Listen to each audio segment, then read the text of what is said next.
This Coast to Coast Entertainment Network program is brought to you by Beside Me Bracelets. Our bracelets are handmade for any occasion. Use the promo code Coast to Coast for 15% off. Visit their website at besideme.com. Suzanne's Paparazzi Jewelry. With 24-hour shopping available, use the code 160920 and show her some love, like she showed us. Reaper Apparel Company, a commitment to live your most authentic way every single day. Visit reaperapparelco.com for more information and a look at all of their apparel offerings. And by Good Day Embroidery, your local source for custom embroidery, screen printing, and more. Log on to gooddayembroidery.com for more information.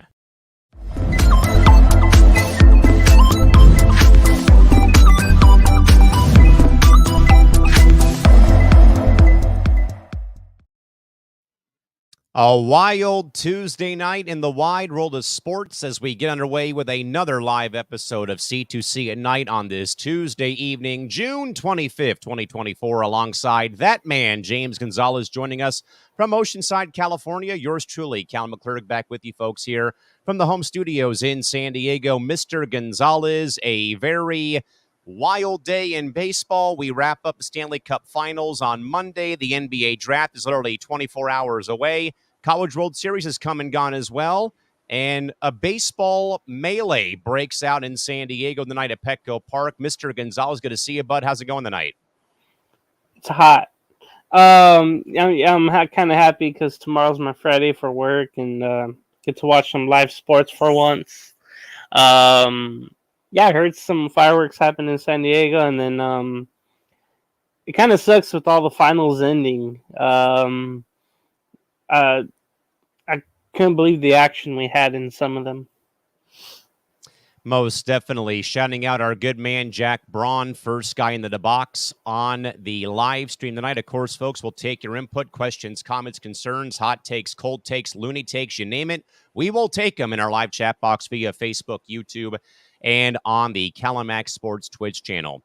Before, folks, we get into our topics tonight, folks, I wanted to quickly pass along a major thank you to those of you who have tuned in either live or have watched on the archive replays of the Puck and Roll podcast. Again, we had our initial or a first day of games this past Saturday up in Escondido, California, with the San Diego Elite Draft League. A major shout out to Gabe John, who is my co-host on the or help co-host those first two episodes of the show. And I can already say we've had a very great response, as I have somewhat said on that program, from players, from fans who came to our first game on Saturday.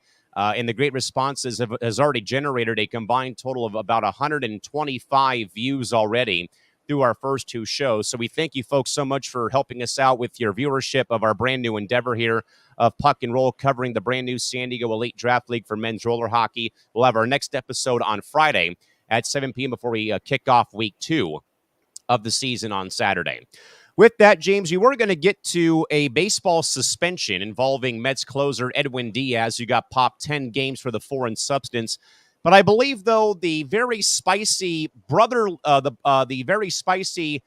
expansion brethren brawl, though, in San Diego, I think should take the precedent of the Nationals and Padres, who have had a very exciting start to their 3-game series.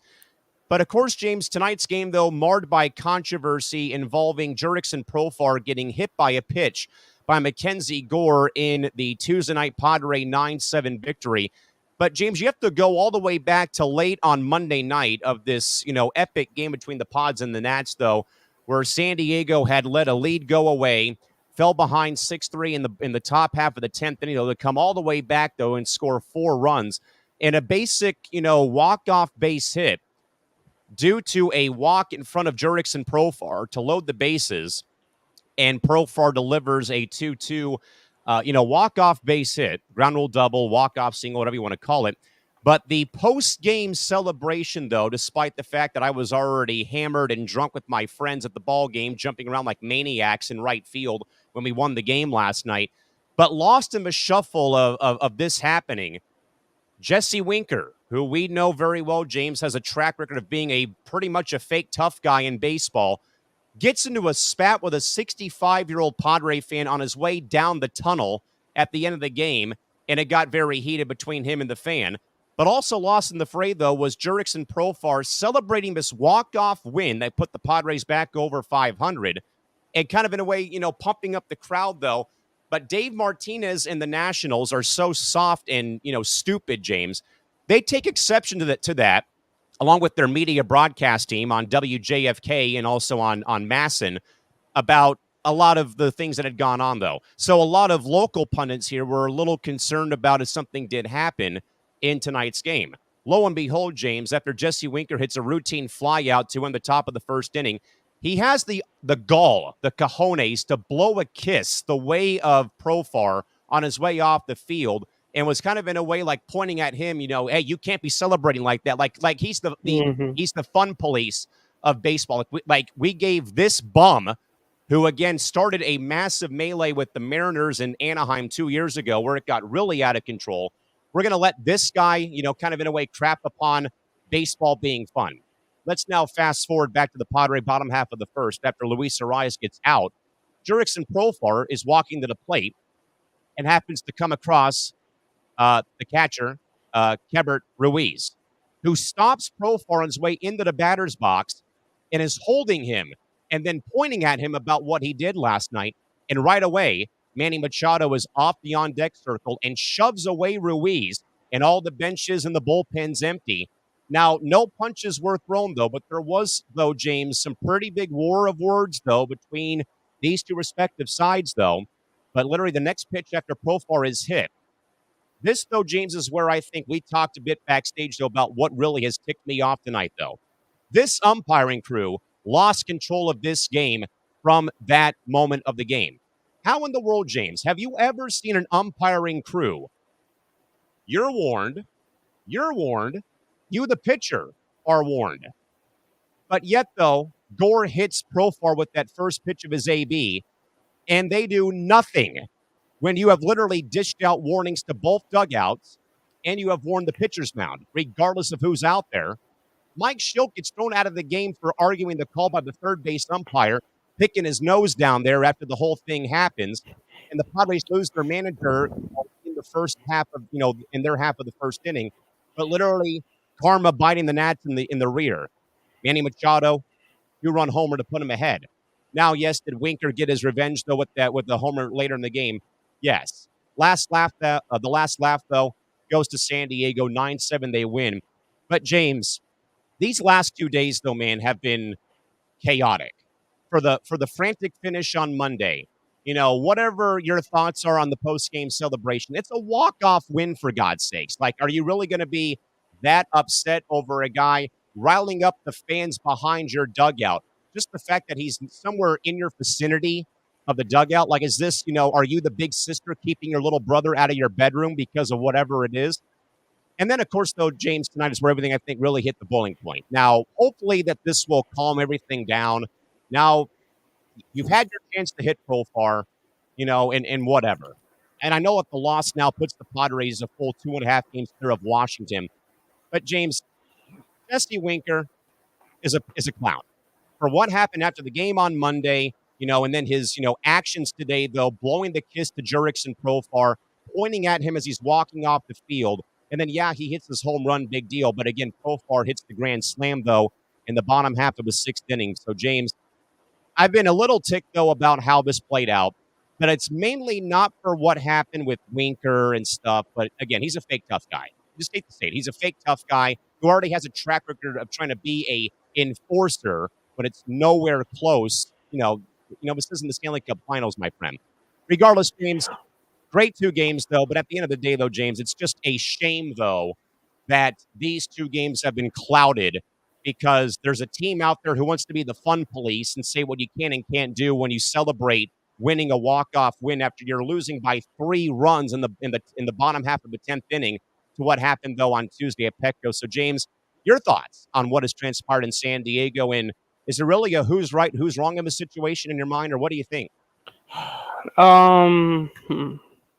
So yeah, that was crazy. What happened last night when you were there? I guess some feelings were hurt by a couple of people on the national side with a Winker. Um, it just seems like players are more sensitive. I don't know if it's generational thing or something like that, but when I saw that on X yesterday, I was kind of shocked. I'm like, what is Winker doing? Just go in the locker room.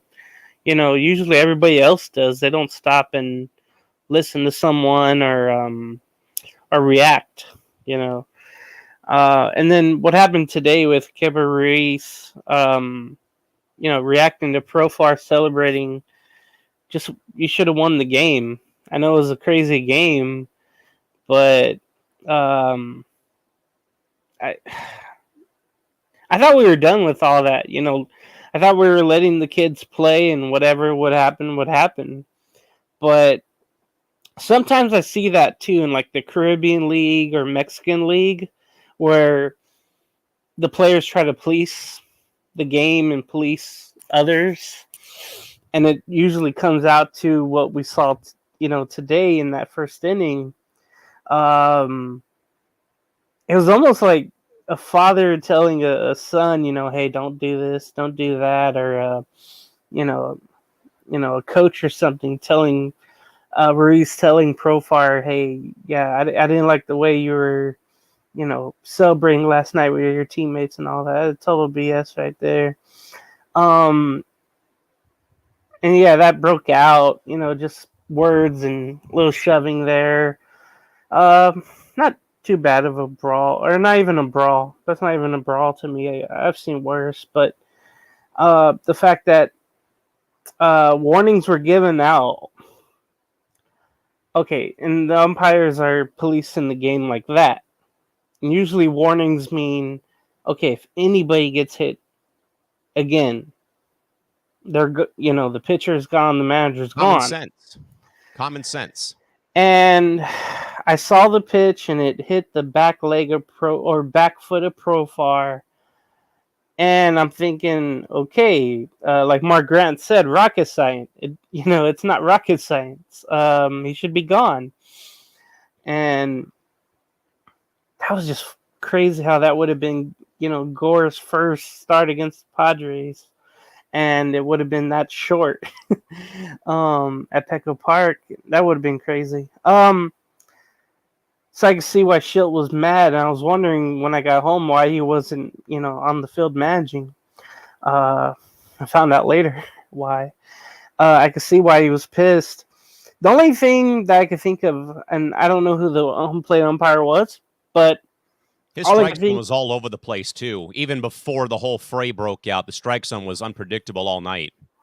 Yeah, I did see in the ninth inning to one of the young Nats. I think the first pitch fastball by Suarez was like way inside, and he called it a strike. But all I could think of was that home plate umpire was saying, well, it wasn't meant to be, that pitch wasn't meant for you to get hit. Brian Walsh was the home plate umpire tonight. I've heard of him. But that's all I could think of. Why they didn't throw out, or why he didn't throw out when he was supposed to. The Gore and Martinez was, well, the way he got hit Profar, and I don't think he meant it. So I think he made his own judgment call against the rules that he set.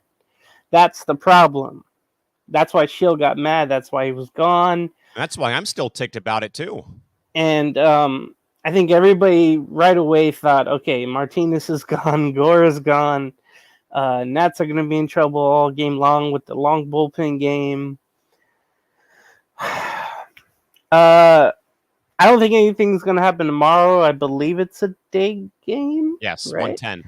Yeah, well, it's hot in San Diego. Who knows if there's more tensions.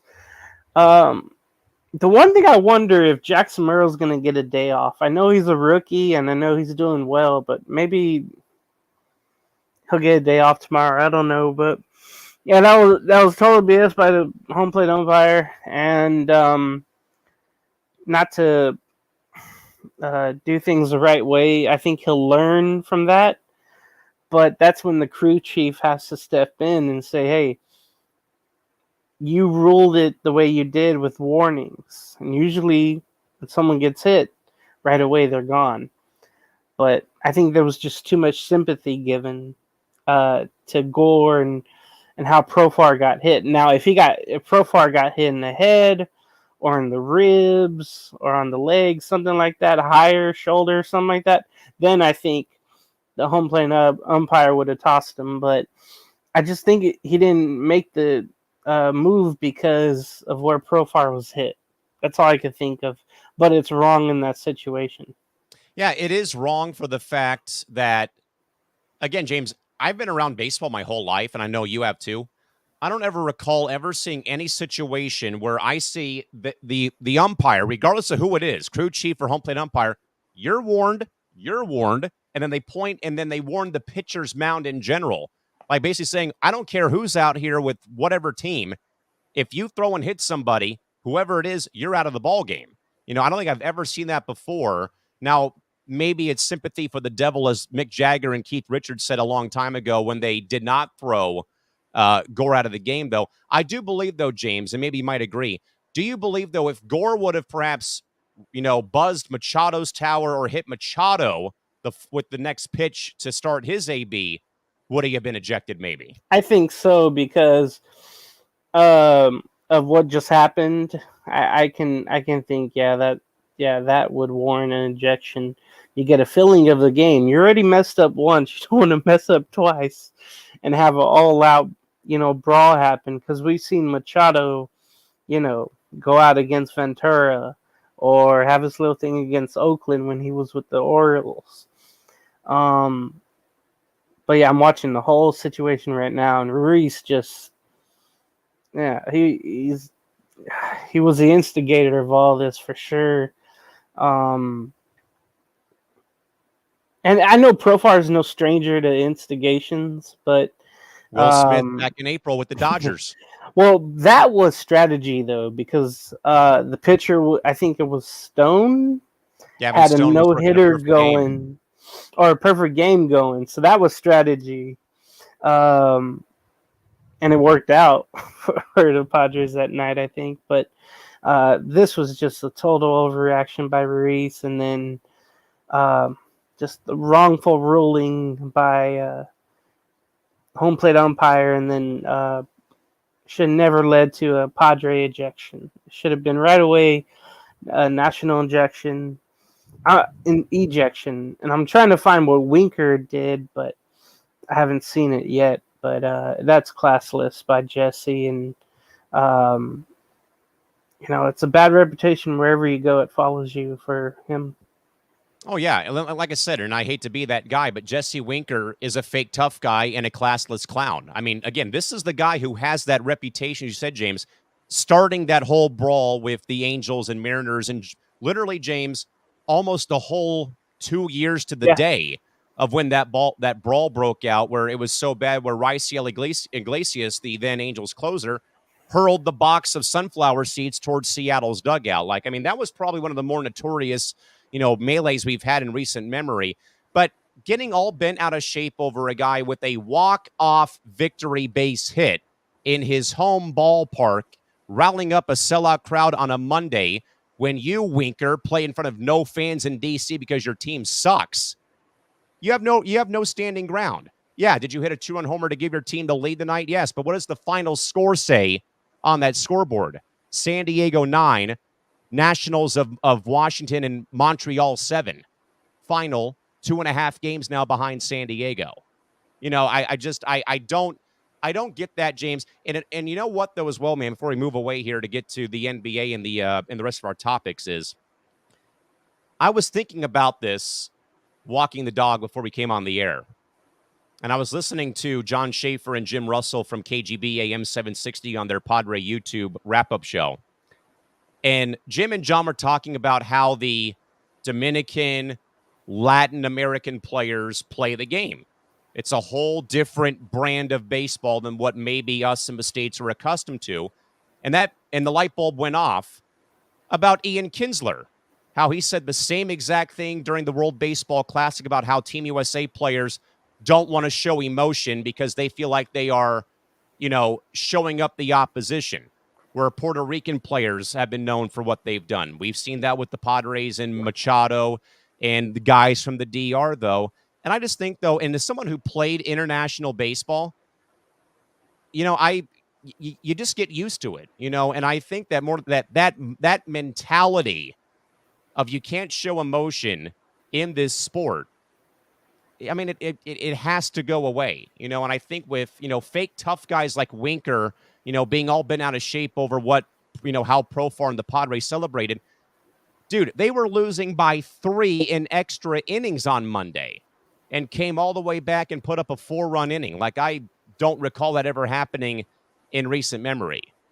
But James, do you perhaps think, though, that maybe Schaefer and Russell from 760 here locally are probably onto a valid point, though, that the American-born players refuse in some capacity, like Jesse, fake tough guy Winker. They don't want to embrace how the game is played from the outside perspective of the Latin American and the DR communities. It's because of the way they've been coached or parented or brought up or whatever the case is through their dads or coaches. They're like, hey, respect the game. Oh, I see the blowing kiss now. Oh, yeah. Wow. Okay. That guy. Anyway, I think it adds another layer on top of what already had, from last night, his spat with the fan, nowhere close to Anthony Rendon in Oakland, but still, verbal spat, though, with the fan. Like, come on, dude. You're better than that. And then the fact that Ruiz tried to talk to Profar again when everybody left. What the hell? Like, everyone it's like everyone had just cleared away, and then they had to basically come, like, right back, at least onto the infield warning track practically before more stuff may have happened. What the hell? It's crazy. Anyway, okay, yeah. So I think American-born players, they're taught, hey, have respect for the game. You've seen it. You're at the little league fields where you're like, they have those rules even for the parents now. Yes, it's like, can't confirm. $4. Let the coaches coach. Let the players play. Let the umpires umpire. So I think there's more. I'm not dissing the Caribbean players or other countries' players or whatever, but there's just a different mentality when it comes to MLB or American-born players and how they're brought up. And now you've seen it in college baseball, high school baseball, where the home plate umpire is telling the batter when he hits like a big-ass home run. They're literally following them down the baseline. Down the line. Say, hey, go, go, go, go. I'll throw you out. And we've seen that early in the college baseball season this year. Yes. Someone get thrown out for standing or admiring or walking after a big home run. So I just think there's more enforcement on the barrier of fun, having the game fun without showing up your opponents. And then you saw with Ruiz tonight where it's like, yeah, somebody told him to tell Profar that. It seemed like it was scripted. Yeah, because I think, though, James, if you were to roll back that footage of Winker blowing the kiss, fake tough guy Winker, as we've been calling him here all night. But if you roll that back, though, do you notice, though, how he's like pointing at his first base coach, though, too, in the process while Profar's coming off the field when he's giving him his helmet and batting gloves? He's like, watch, I'm going to do this. This whole thing felt like it was scripted by WWE. And we're going to throw at go you tonight. Yes, by the word go. That could be David Martinez. It could be Jim Hickey. And I like both of those guys, but I think they stood around probably in the dugout last night, or someone did, and just watched the celebration. I know a good majority of Nationals players were hanging around after the walk-off win. I recall hearing about it on the way home last night on Monday, and even on local radio today, they were saying, hey, a couple of guys were hanging out before they began the post-game fireworks show, and they were taking exception to, the Padres and how they celebrated. I heard, something from, WJFK Radio, the Nats flagship station, about how one of the morning show guys, said that Profar was playing dead after that first pitch that was thrown at his head last night in his plate appearance. Like, what do you want the guy to do? Take it in the head? I know it ties the game, but you want to have the guy get a concussion? Like, come on, dude. You're better than that, too. So, going back to the difference between American players and foreign players, foreign players, they just do whatever, but they learn. Again, I'm not trying to disrespect any of them, but they learn, like, okay, some of what you do is tolerable here, but some of it isn't because of the American-born players. So, yeah, there's a huge difference. And it's always the Padres that are in the middle of these, issues. And, it goes back to 2020 when, Tatis Jr. hit that grand slam against the Rangers, and Hosmer, his own teammate, said, you have to apologize to the Rangers for that. Yeah, what is there to Hosmer know, though? Give me a break. And then there's some other times, nobody liked Tatis Jr., rounding the bases, doing a little hop at third.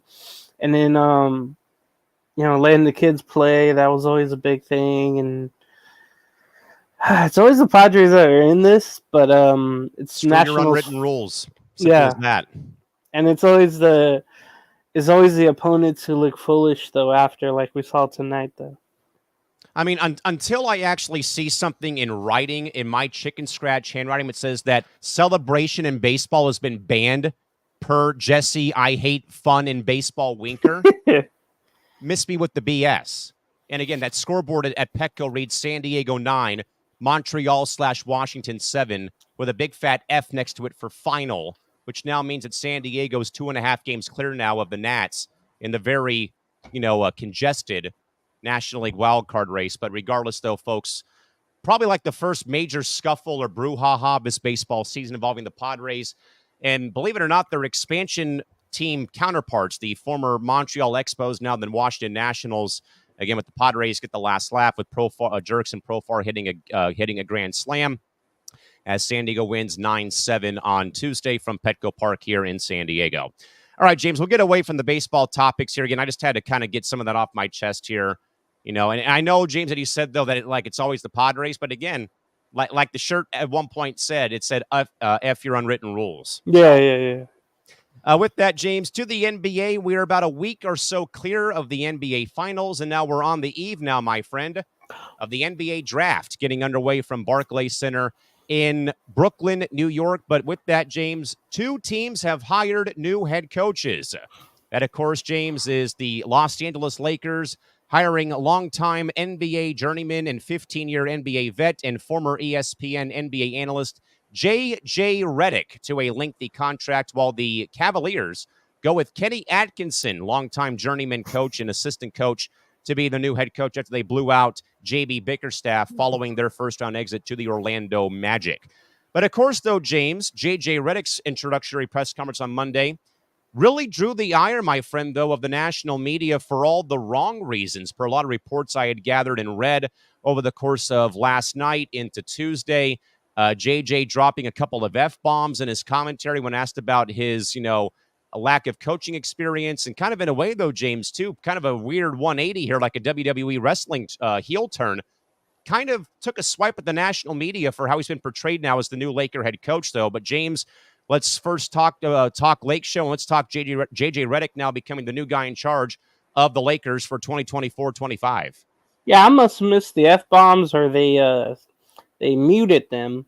But I listened to the press conference at work, and, I liked the way that JJ was talking about at the end of his career, he was talking with anyone he could. So coaches, players, assistants, broadcasters.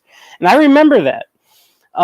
When the Clippers would be warming up, he's already warmed up. He's a shooter, of course. He would have his warm-up jacket on, shorts on, and he's talking with the assistant coach of the other team. And he has like a Gatorade cup, whatever it is, while everybody else is warming up on the floor. So this was like 2015, 2016, I want to say, with LA. And I thought to myself, this guy's going to be something. James, a broadcaster, his coach. if I can interject real quick, I pulled up the article from awfulannouncing.com, and the lead quote that is at the very top of the page underneath the headline from JJ Redick. He says, quote, "I really don't have a great answer for your question because I really don't give a bleep, honestly," open and close quote, when asked about the conceptions or how he's being viewed now as a, NBA head coach now and formerly a analyst. And in this Wow. story, he really kind of in a way took a lot of pot shots and side swipes at the media. I know he did mention today one of his jokes that bombed. The press didn't really react to it, but he mentioned, I've heard and I know you guys have mentioned like I don't have coaching experience, and no one really laughed. It was like crickets. It was funny to me. And he further just adding on a bit more here. He said to this first quote that he said, "It's a valid question, and I've certainly heard everything. It has been a really interesting 6 weeks or so, just in terms of being part of the engagement farming industry," which he called the national media. And then he further says, "It's been really interesting. However, I really don't have a great answer for your question because I really don't give a bleep. Honestly, I want to coach the Lakers and want to coach the team. I don't want to dispel anything, and I want to be a great coach in the NBA and want to win championships, and I want my players to maximize their careers. That's what I bleeping care about," open and close quote. Wow. Not a good look for first day on the job. That's a lot of targets against you right away because people will remember that, and people will remember your first quotes or your first mentions of somebody asking you a question. They'll remember that forever. Yeah, that's shocking, but I think he has the freedom to do it, and we've seen him on his podcast. We've seen him on ESPN First Take a couple years back, going at the people, going at Stephen A., going at Mad Dog or Andrew Perkins, calling them out for a number of things. So he's one to defend himself or someone else that he believes in or that he knows. It's the timing of it that's the issue, but I don't have a problem with him saying that. I think a lot of players or a lot of the NBA now, it's pure ignorance when it comes to being able to curse whenever you want, really, now. Like, that's why you have all the muting going on in post-game interviews or, whenever somebody does a presser or something. It seems like it's more accepted now. And I think he gets that from the players, and then being a former player and then being around LeBron on his podcast and being around other players. I think he's just going with the flow of things, and it's just more acceptable now. But the rest of the presser I was listening to, it always seems like he only got the job because of LeBron James. But he's a smart man, so maybe this could work out. Or maybe it'll be a gimmick and he'll be gone after 2 years. I like how Rob Pelinka, aka Rob Lowe, he looks just like Rob Lowe to me. He mentioned LeBron James had no doing of this. Like, he had no say in this, and I could tell he was lying. The lie detector determined that was a lie. Yeah, and I know he was keeping a straight face, Pelinka was, but he had everything to do with it. He worked a podcast with LeBron, so it's like there's no doubt he did. But I did like what JJ was mentioning, because when him and LeBron did that podcast, and whenever JJ spoke about the game, he always spoke about innovation and what style he wanted to run. And what's funny is, just sounds like what the style he wants to run with the Lakers sounds like what everybody's been doing, where it's a driving kick out for a three, or eventually you get a 3-pointer shot. So I was like, well, that's what everybody has been doing, but I think analytically they want to do that. So you're going to see more 3-point shooters come to the Lakers. And I know you're saying they already have some. Like, that's what everybody does. So we'll see about the innovation, or if it's just a load of BS that he was talking about today. I know they're going to give him help with his coaching staff and players. Remember, they have some Really good draft staff picks. that they have right now kind of lined up, though, which I think is humongous for JJ Redick in his first time being a coach of any type. Oh, that's right. That's right. Yeah, I was hoping Sam Cassell would have got a job, but I don't think the Lakers wanted him.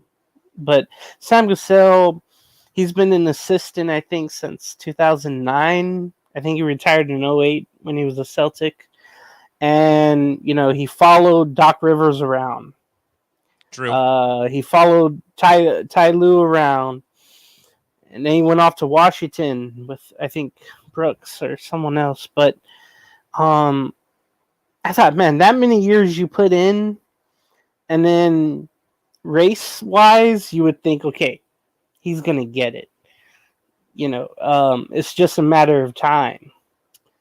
And I don't know what it is. I think maybe sometimes his personality turns people off. I saw him, having fun with James Harden with like some practice shooting games or something, and maybe that's a turnoff for GMs or something. But I really want to see Sam Cassell get a coaching job somewhere. JJ also did mention a couple of more things. He wanted the players to go forward as a group, not like isolation ball, where it's more of a team. But I'm thinking to myself, you have LeBron who has the ball the majority of the time. So again, it might be a load of BS.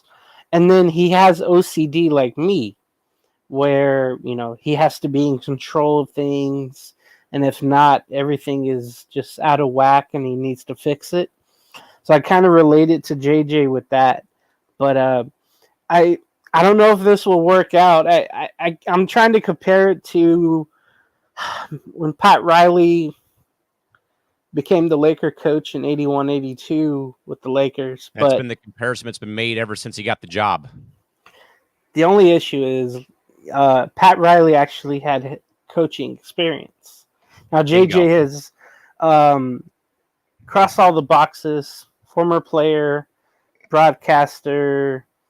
No coaching experience. But the only thing, no coaching experience. And maybe it's a new day where it's like, hey, if you're analytically in tune, and then if you seem to know a lot about the game, someone's going to take an unorthodox look at you and hire you and say, can you fix my team? We saw that with baseball, I think, with Aaron Boone, coming from the ESPN booth to being the Yankees manager. And I don't know how much of that is analytical or whatever, but that's kind of worked out for years, even though New York hasn't won the championship. But he's had a managerial job for a long time. But it's so much pressure on JJ Redick. He could be the scapegoat. I know it's 4 years, but the over-under for me is 3, and I'm kind of going under when it comes to this. And then you mentioned Kenny Atkinson, right, with going to Cleveland. This is what the newer generation would call mid hiring, because I know he wanted to get back to being a head coach, and I know he was an assistant with Golden State recently, and he was with the Nets, but he was also scapegoated there. I feel like the same damn thing is going to happen in Cleveland. They got rid of the players. Some of them built a mutiny to get Bickerstaff out of there, and I love JB Bickerstaff. I love his father as well. I think you're a USD alum, by the way, Bernie Bickerstaff. Yes, sir. I I didn't like the way that whole season ended for the Cavs. I mean, Jared Allen didn't want to take the cortisone shot. Donovan Mitchell got hurt. Darius Garland didn't play well. I think there was Evan Mobley wasn't happy with the coach, and Kenny's no stranger to, players giving up on him. Again, we saw that with the Nets, and I feel like this isn't enough to keep Donovan Mitchell there.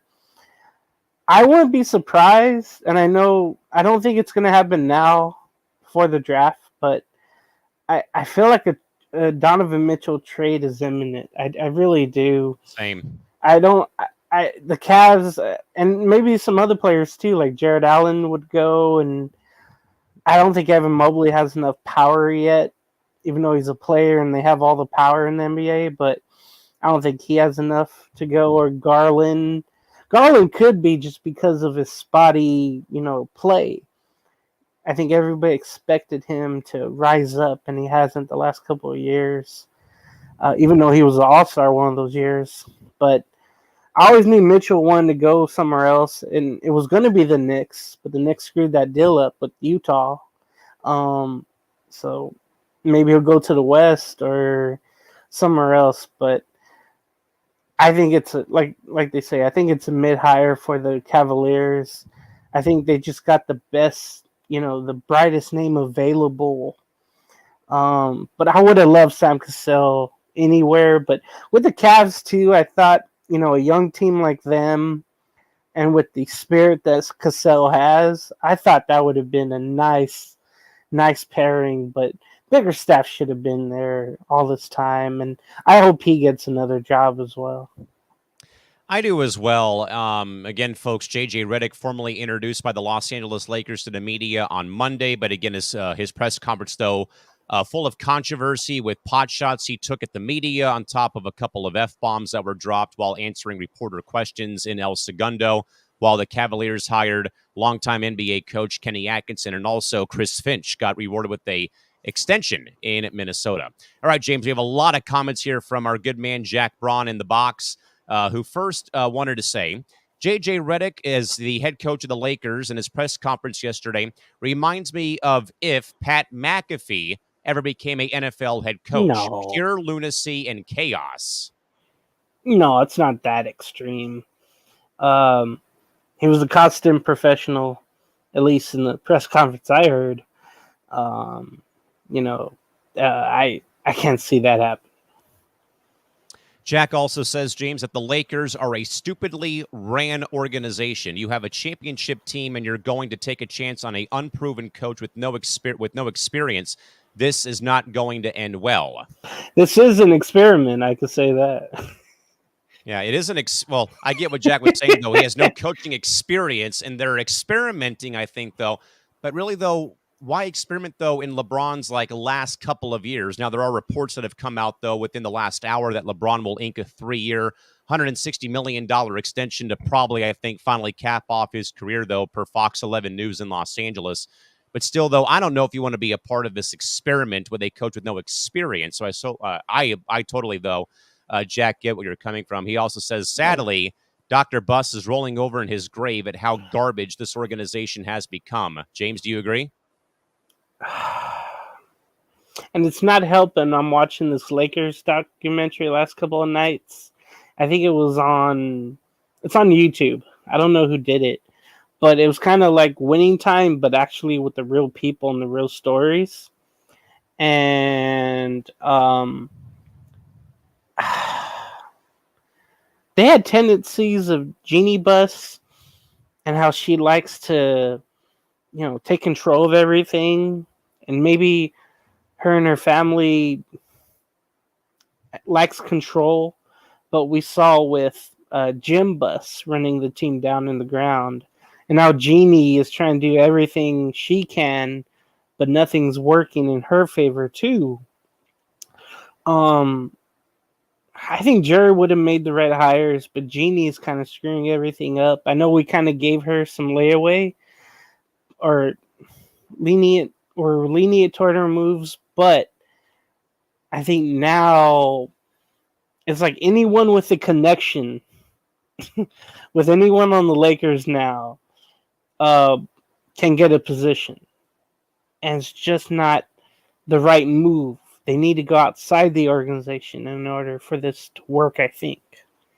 James, my comparison would be to a lot of these family-run ownership groups like the Buss family who enjoy keeping things within the Laker family, the Charger family, the Lion family, the Bear family, where if you are a former player of that organization, instantly you're getting a job in some capacity. Like think back to when, Magic Johnson became the head coach in the late 90s at one point because he was a Laker great. He automatically got to be, the head coach for a bit. I think Kurt Rambis even had a coaching job at one point. 99, the strike with the Lakers in 99.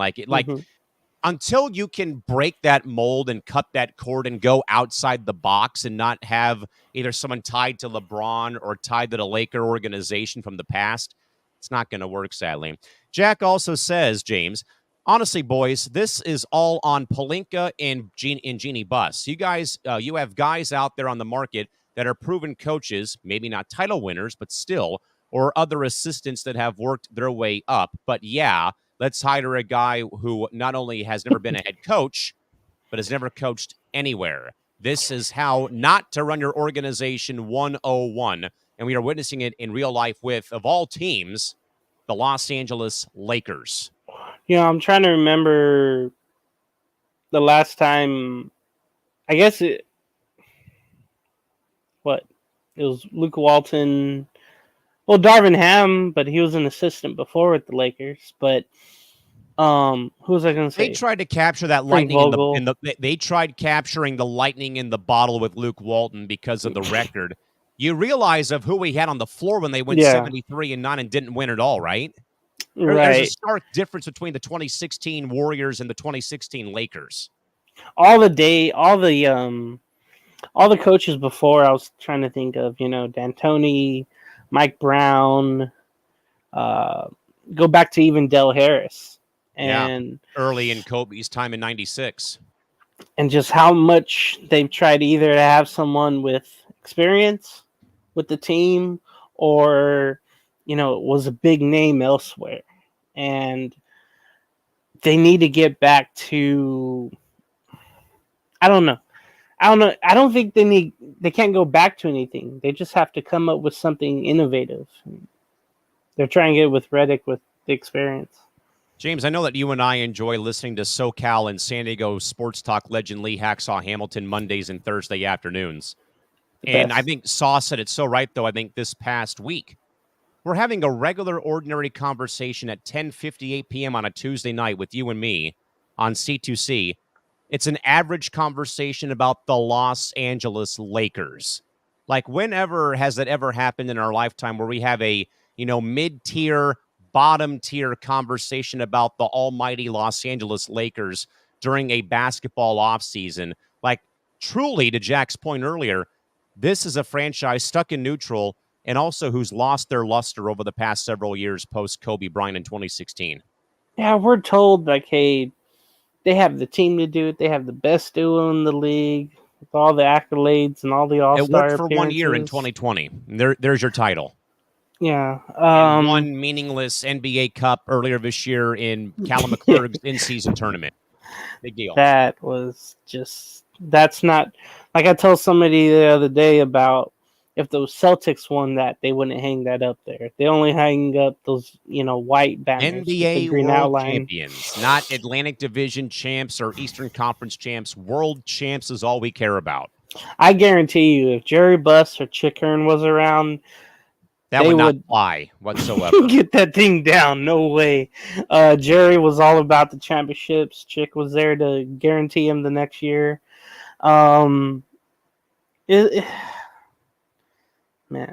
you gotta have somebody in there like another Jerry Buss, another mogul, or another really driven person to come in there and just say, hey, whatever you remember about the Lakers, we're gonna try to bring back, but we're gonna be powerful as hell, and not just try to win every offseason or make the biggest splash of every offseason, but get back to the championship years where we're having parades and Instead, you have these press conferences of a new coach every 3 years or less.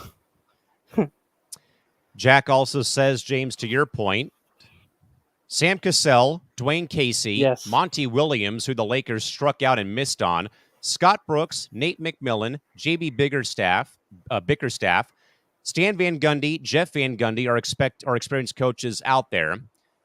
I mean, they all have track records. I know Dwayne Casey's, he got blown out of Toronto. Monty Williams is still getting paid $65 million by the Pistons, I should say. Scott Brooks, kind of a yo-yo guy, hit or miss. Nate McMillan, I know he had that one-off year in Atlanta where they pulled the interim tag off of his him being the head coach in 2021 when they got to the conference finals but lost to the Bucks. And then JB Bickerstaff, I mean, give me a break. I mean, I think he absolutely was forced out by those Cavalier players. And then both Van Gundy brothers. I believe, though, James, Jeff just took a job with the Clippers, I believe, as an assistant coach. He'll be the assistant with Ty Lue. Nobody's going to listen to him. It's a Kawhi-driven team. Yeah, looking at Nick McMillan, every time you take a drink, that's Trae Young getting a coach fired. So just keep that in mind. Every time you take a drink, Trae Young just got another coach fired.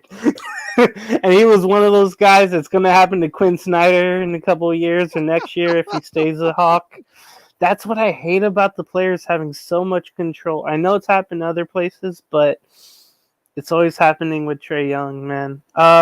Stan, I don't think will get another head coaching job. He's doing a great job with TNT or wherever he'll be in 2 years. He's a great analyst. I really enjoyed, and both are great.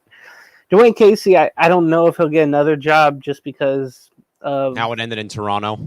It's a different era now. The same with Monty, I don't think will be touched again, honestly. And that's a real shame, sadly, for a guy, though, who led a, struggling Suns franchise for so long to, the finals. They blow the lead against the Bucks, and the Bucks win in 6 over them in 2021. And maybe it was the money grab of him seeing the money to go to Detroit, though, but then he gets marred in a 28-game losing streak. The Pistons don't even get the top overall pick. And then the Pistons say, yeah, screw it. We'll just, we're firing you and stuff like that. But certainly, again, Jack, to your point, though, again, Sam Cassella's out there. Dwayne Casey's out there. Monty Williams is out there. Scott Brooks is out there. Nate McMillan, JB Bickerstaff. And then, again, the Van Gundy boys are out there as well, though, again, Jeff is now an assistant with the LA Clippers. Jack also writes in, James, fellas, I do wish Reggie Miller got a shot to be a coach. He seems really smart and intelligent, and he seems like a great leader and has good relationships around the NBA. I don't think he wants to leave the broadcast booth, sadly, like Stan Van Gundy. No, I don't think he'd be a good coach. And then the fact he had Larry Brown coaching him, and with Larry Brown, he was never comfortable for like 2 years in one place. After 2 years, he was always somewhere else. I think that kind of hurt the Pacers in a way. Was Larry Brown the coach when them and Rick Schmitz lost to the Lakers when they beat the repeat, or was that Carlisle? Larry Bird. Larry Bird was coaching. That's right. Yeah, okay. And then Isaiah after that. But like 94, 95 was when Larry Brown was with the Pacers. And I thought he was going to be there forever with Reggie. And I think a lot of people just remember Larry Brown with the 04 Pistons knocking off the super team that was the Lakers with Malone and Gary Payton on that team. Jack also writes in, good, though, for Kenny Atkinson, fellas. He was really good coaching a young, up-and-coming team in Brooklyn. He should have never gotten fired, to be honest. James, do you feel like, though, maybe that team kind of, in a way, resented Atkinson in some capacity, maybe, or no? I think it was the two players that they signed. It was Kyrie and KD. There's your answer. just creating mutiny, saying, hey, we don't want to play for him or trade us. And again, that's just the stupidity of the NBA nowadays. And you throw Harden in there too when that mess was happening. And they ended up letting go of Jacques Vaughn too. And it was just a carousel, and then everybody's gone from the Nets. And even today, there was a trade where Miles Bridges went over the bridge to Manhattan from Brooklyn to become a New York Knick to create that core four of Villanova Knicks, and I can't wait to see how that's going to go. Give J. Redick the coaching job. Get rid of Tom Thibodeau. But again, folks, NBA draft is coming up on Wednesday, and we also again have three coaches. Again, JJ Redick getting introduced formally by the Lakers on Monday, alongside as well with Redick going to the Lakers, Kenny Atkinson going to Cleveland. After, again, the Cavs canned JB Bickerstaff over the offseason, and Chris Finch getting a 4-year extension from the Minnesota Timberwolves. Job well done. One quick comment from baseball from our good man Tim Hendricks, James. Not sure if this was touched on the program yet, but any thoughts on Keuchel going to Milwaukee from Seattle for cash considerations? Sadly, I would say, James, that Dallas Keuchel's best days are well behind him in the rearview mirror. I hate to say it. That's all you can say. I remember he was a big part of who he came up with. I think it was the Astros at one point, and then a really key cog of that 17 team, regardless of the tomfoolery. And he got injured, and he tried to bounce back with other teams. He was always that free agent pitcher that was like, "Oh, why isn't he signed yet? It's April." And it would go into the season, and he still wouldn't be signed. And then after a while, he'd get signed. So I think the Mariners are just the Brewers are going for depth. They were probably looking at Patrick Sandoval as maybe a trade piece, and then he got hurt on Saturday night against the Dodgers. So this is probably a corresponding move, knowing that they need a little more help with the pitching staff because Woodruff is out the whole season. They want to keep first place in the Central, so it's a good move for them. It means nothing really for the Mariners, but I'm interested to see, Tim, if the Mariners make some moves. I know they're still in first, but they've kind of struggled as of late. Maybe they need a good injection of somebody, but they're known to trade their closers at the worst opportune time. They trade Andres Munoz just make the franchise fold at this rate. Yeah, I know they have a great pitching staff, though, so maybe they didn't need Dallas Keuchel. They have a great young staff, and maybe they'll make some more moves to try to keep first place. I mean, that's what I was going to tell you. So if we were going to talk about this subject, yes. And thank you, Tim, for bringing it up. This AL West, it kind of feels like the 2006 NL West, or was it 05 the Padres went 82-80? West? 5 we went 82-80. So you think that the division winner is going to be an 82-80 ball club, or maybe go 81-81 and win the division title? I'm gonna go 85. 85 wins the AL West. It just feels like it. Houston has an offensive surge as of late. I don't know if they'll sell the farm for some starting pitching just for this season. Rangers are beat up, banged up, chewed up, and spit out. And we know the Angels and A's are not in it.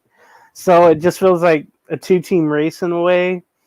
Maybe a 3 if Houston ever gets healthy, but I still think it'd be Seattle and Texas. Yeah. I'm still not giving up on Houston, though. I feel like it's hard to do, though, just with the track record and what they've done over the past 7 or 8 years. Again, tomfoolery involved or not. One last comment here before I move on to the Stanley Cup Final recap from Jack Braun. Blake Snell is now Dallas Keuchel 2.0, sadly, where I believe, James, I heard a rumbling, on the Padre pregame show today on Channel 305 here on Spectrum Cable. Maybe it was on 760 or 97.3 here locally. Scott Boras gave strict instructions to Blake Snell. Do not throw one pitch over the offseason until I get you signed. Oh, my God. So we have an agent dictating what his clientele did or did not do over the offseason to stay in shape for the season. I cannot wait to hear the guys on Foul Territory talk about that if that's the case. I know they kind of went into it a little bit when the happenings of, why isn't Snell or Montgomery signed? But I want to see this as well and see what those guys say, and hopefully they bring a pitcher on to talk about that. That's putting your client in a huge risk to get hurt, and you're behind in the season. Big time jeopardy. And remember how it took, a couple of weeks to get him even starting with the Giants? They brought him in late in spring, and that's just alarming to hear. I know you're trying to protect one of your assets or your investments or your clients, but it's not the right way to do things. James, one last comment here before we are going to move on, folks, to the NHL in a second. But Tim has one pretty excellent point. Do you believe Scott Boras is a cancer to sports? Now, I would probably say he's a cancer to baseball, James, not the sports world, but certainly I go back to what I said for a long time over the baseball offseason of how anticlimactic, boring, slow. There was no theater, no drama, no Michael Jackson eating popcorn gift to put out because of how Scott Boras mainly ruined this offseason. And I recall the stories that came out when the Yankees came to San Diego. He said if Peter Seidler didn't pass away, Juan Soto would still be a San Diego Padre. Yeah. But then they gave him, but obviously with Peter passing away, they had, to trade him because of where the budget was for San Diego this season. But I do believe, though, James, with how Jordan Montgomery has scuffled, Matt Chapman has been scuffling at points in time this year, like how all the big Boras clients have been scuffling this season, one begins to wonder if Scott Boras himself is kind of just being an anchor bringing down baseball. Not necessarily sports, Tim, but I think it is, though, a concern I would have, though, for Major League Baseball. By the way, I think Jordan Montgomery fired Boras. He did. Yeah, that's what I thought I heard. I think I recall that he signed the contract with Arizona and, like, within a day, told Boras, take a hike. Oh, that's amazing to hear. Talk about sticking it, though, to somebody, though. That's a Jerry Maguire move right there. Wow. Yeah, Boras has done harm to just MLB. I can think of, like, Drew Rosenhaus when it comes to like NFL and the whole TO saga back in the day. Oh, almost yeah. 20 years ago, by the way. Yikes. In the NBA, I can't really think of anybody. I know they're portrayed in movies, but, I don't really know anybody. It's mostly like NFL, players for their agents. Could you probably say Rich Paul or Clutch Sports or even Pelinka pre him becoming Laker GM? Now, Rich Paul, though, you haven't heard, everybody gets paid. It's just a different league. Yeah. There's no problem with that. Comparing baseball to any sport with a salary cap is comparing apples to oranges or, any of that sort of stuff. So that's why I'm not even thinking, like, it's not as worse as this with Boras, just because of the reputation, things you hear now, the fact that the Angels moved his season seats instead of right there, right behind home plate. You would see him every day until 2020, of course, and then he moved him to the visitor side of the dugout there, visitor side. It's been good not having to see him and just seeing the advertisement there. But I think people are wanting to see less of him just because of the stories, and then just because of the last two off seasons where it's been a PR disaster for him. Yeah, it's been a nightmare for his clients, and the business dealings have just been awful. It's held up the processes of the game, the players, and I think everybody's starting to realize it after a while where it's like, okay, he's been a cancer this long. When's the light bulb going to finally turn on, fellas? Let's slowly, let's disassociate from him and hurt him where it counts in his wallet, so he can't make a down payment on a yacht or whatever. I think slowly and surely, hopefully, everybody disassociates with Scott Boras. Yeah, Tim, great question, buddy. I think he's more of a cancer for the baseball world more than he is for the rest of sports agents out there. Mm-hmm. But certainly, Tim, though, very, very, very valid point, though, for sure. With that, James, let's move now from the NBA to the ice. We wrapped up the NHL season. A great year for the league, though, per plenty of reports from Front Office Sports, though. But, James, this is a very weird paradox. I think back to 2019 where we had a team in Canada win the NBA championship while another American-based team won the Stanley Cup. Well, here the roles are reversed, though. The basketball guy, being you, picks the Stanley Cup champions, where the guy who's more of the hockey guy picks the NBA champs this year. The Florida Panthers, first time in their 30-year history, survive blowing a 3-0 lead. They hold off the Oilers in Sunrise, Florida on Monday night 2-1. The Cats win and win their first Stanley Cup championship in their 30-year history after being in the Cup final 2 previous times, losing in 95, 96 to the Colorado Avalanche, and just a year ago losing to the Vegas Golden Knights in a 5-game series. And James, we were on the cusp probably, man, of the first time since 1942 that a team would have blown a 3-0 lead and lost Lord Stanley if Florida did not pull away here, or at least win this game, though. But, James, I watched the first period at Petco from the Western Metal Supply Company Building's bar. 2 goals in 7 minutes, and then I obviously left with my friends, though, and we watched the last 5 minutes, though, on our phones from, the standing room only area, though. And I have got to say, man, Sergei Bobrovsky would have been the scapegoat if Florida choked away that 3-0 lead, though, with how he had been not on his A game. Again, he coughed up 13 goals in 2 games in games 3 and 4 combined. Then, of course, it was a 5-3 loss in game 6. And then just a lot of moving parts happened throughout the course after Florida went up 3-0, though. But in the end, though, James, I give a lot of credit, though, to the Florida Panther defensemen and forwards who risked life and limb practically to keep 2 surefire gaping net goals out of the net by going down and blocking shots from McDavid and Draisaitl and Bouchard and Zach Hyman and their big-name guys who finally got going. But in the end, though, James, it now marks 31 straight seasons that a Canadian-based club will not hoist Lord Stanley. But more importantly, though, James, this is why I love the NHL. The playoff MVP is for the entire postseason party. It's not just the finals MVP. They graded on the entire playoffs from game 1 of the first round to the very end of the Stanley Cup Finals.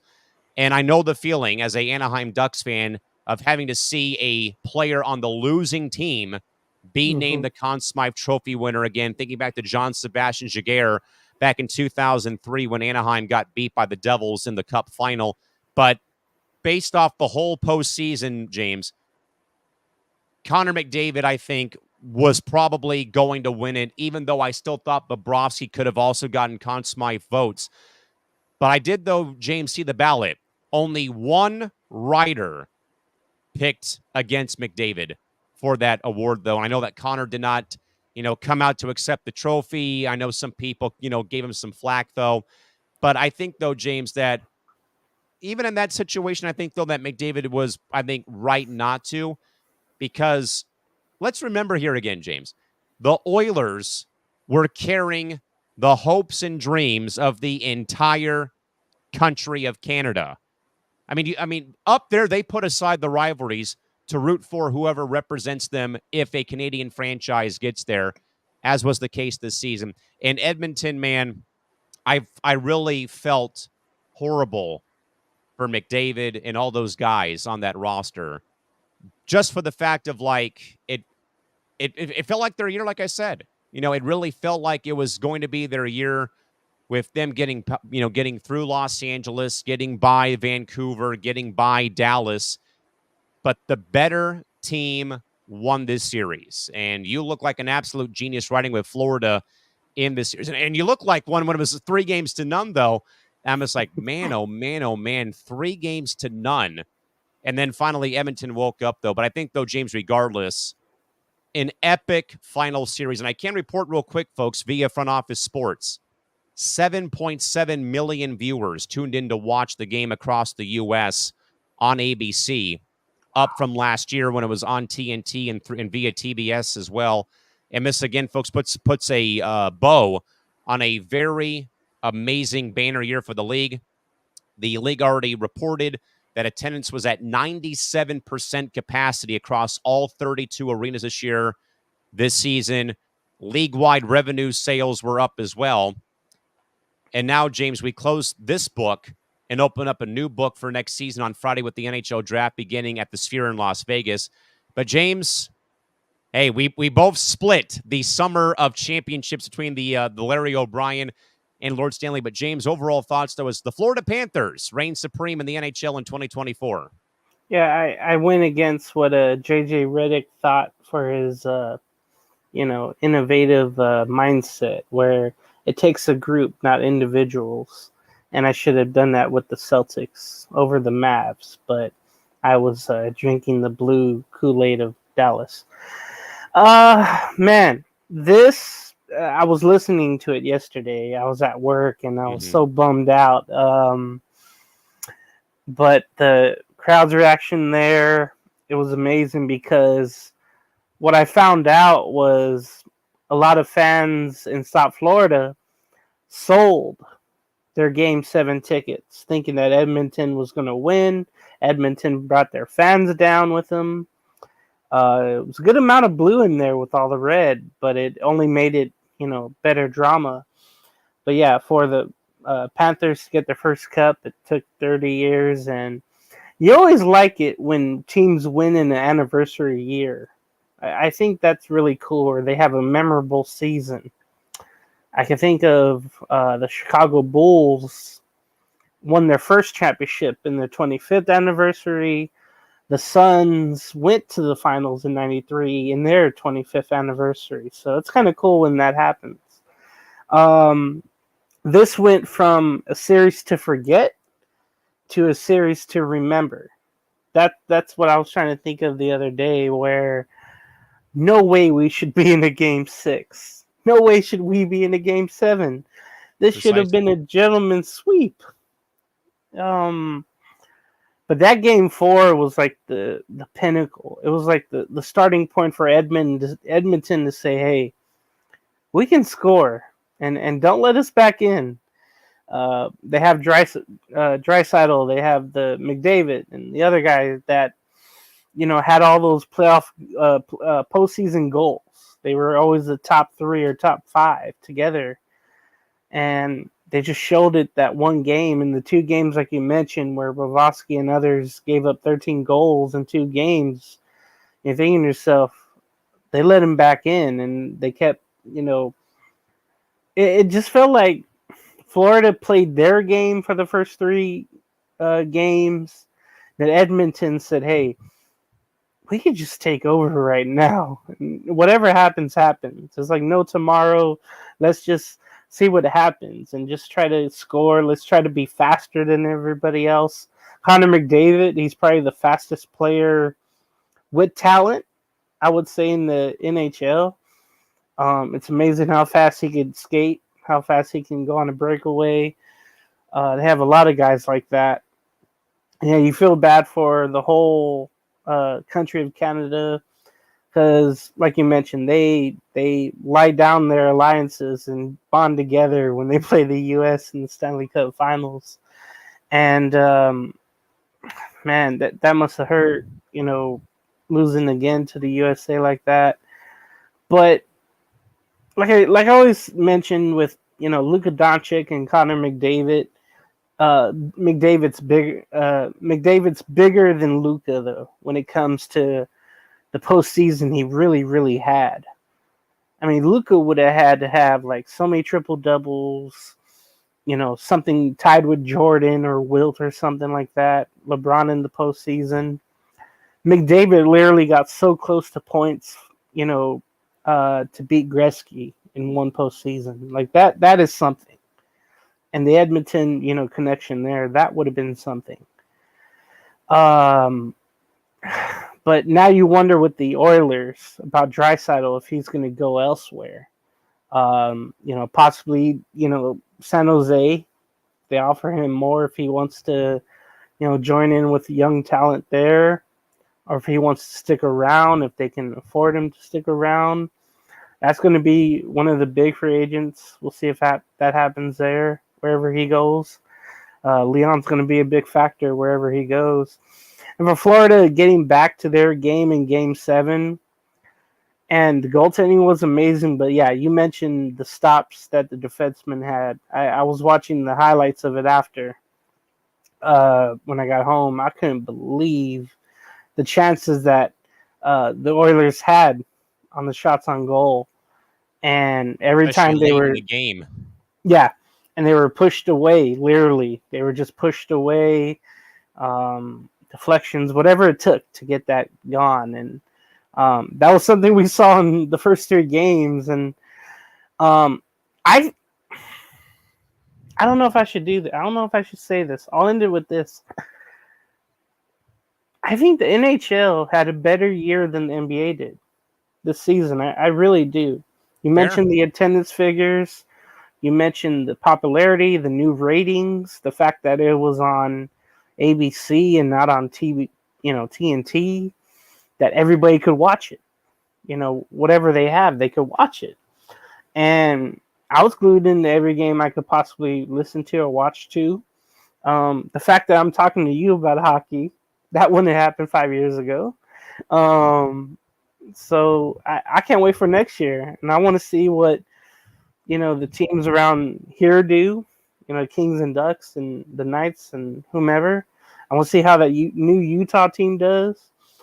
And the future is only going to get brighter with this draft coming up on Friday. And I just can't wait for the new season. And I'm just happy for those Florida fans who, you wouldn't think there's hockey fans there, but the last 3 out of 5 champions have come from Florida.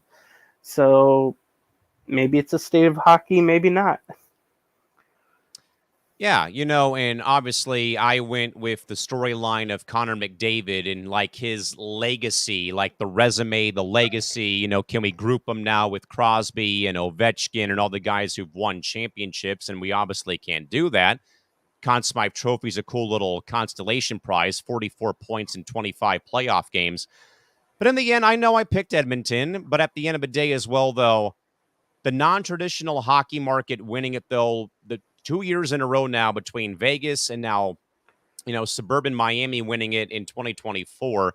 And I think, though, for the Panthers, I think about the adversity, though, James, of last season in that cup final. Matthew Tkachuk is playing through a broken sternum. Guys are playing through so many just devastating injuries that would keep the normal man on the sidelines. And they somehow, some way, grind through all that and they get back to it. And then they finally win it as well. For Edmonton, though, James, there's nothing to be ashamed of, but I know it's been probably a rough 24 hours up in Edmonton with the press and the radio and TV market up there. But I really don't think, though, James, despite that maybe if Leon Draisaitl, for example, gets a better offer, do you want to enter a rebuild? No. And not try to run it back, where right now you are the number 2 best team right now via the odds makers to go back and win the Stanley Cup next year, though I know they've already given Florida the best odds right now. But I would think, though, you stay there and you run it back for one more season, I think, for sure, if not more. I would agree with that. And I also have to mention the former Duck and other places. Corey Perry, I think he lost his 4th cup in 5 years. Is that correct? 4th time in 5 years he's been there and he's lost. Wow, that's just tough. Tough scene. Tough. Was he one of those guys that Edmonton got like before the regular season ended and he was playoff eligible? So whatever what that happened, if memory serves me correct, is that Corey was originally with Chicago to kind of be a bit of a bruiser to protect Connor Bedard alongside Nick Foligno. Corey, though, had to go through some personal strife away from the team. There was some very nasty, unconfirmed, and fake stories that were put out about Corey Perry's time in Chicago. He ended up getting released to enter the player, I believe he entered the player assistance program for, mental health and alcohol and substance abuse. And he was basically a free agent. And the Oilers took a flyer on him. And that's how he ended up getting to Edmonton during the course of the season. Wow, that's something. And, we know him as an enforcer and a goal scorer when he was younger. And a goal, yeah. And that too. And he kind of redefined his game, knowing his role and doing it. Good to know his name is still out there, though. That's really good to know. And again, great year. This is probably the most I've watched in a while. and redemption's a great thing, and Florida has that. Some thoughts from Jack Braun about Game 7. He says, wow, fellas, what a great Game 7 and what a great series. Props to the league and the Oilers and Panthers for this great series.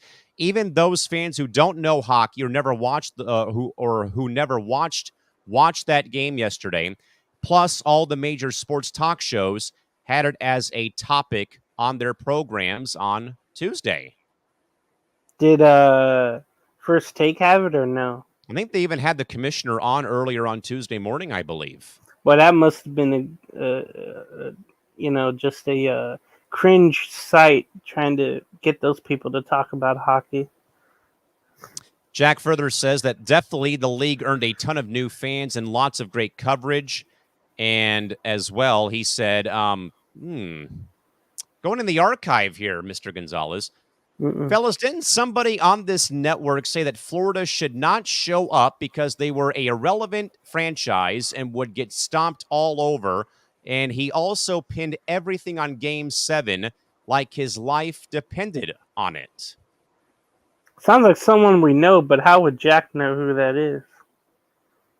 I think because Jack watches this network and probably sadly follows our Kickin' It co-host's feebled hockey commentary. Oh, that guy.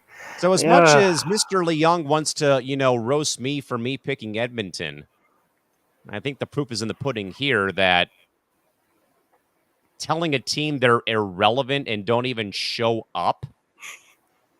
Are we sure about that, sir? In a Game 7? They're just showing up in general. I mean, literally, this is the same. This is the guy, James, who said when the final series came out, again, nails on chalkboard with him talking hockey, Florida don't even bother showing up.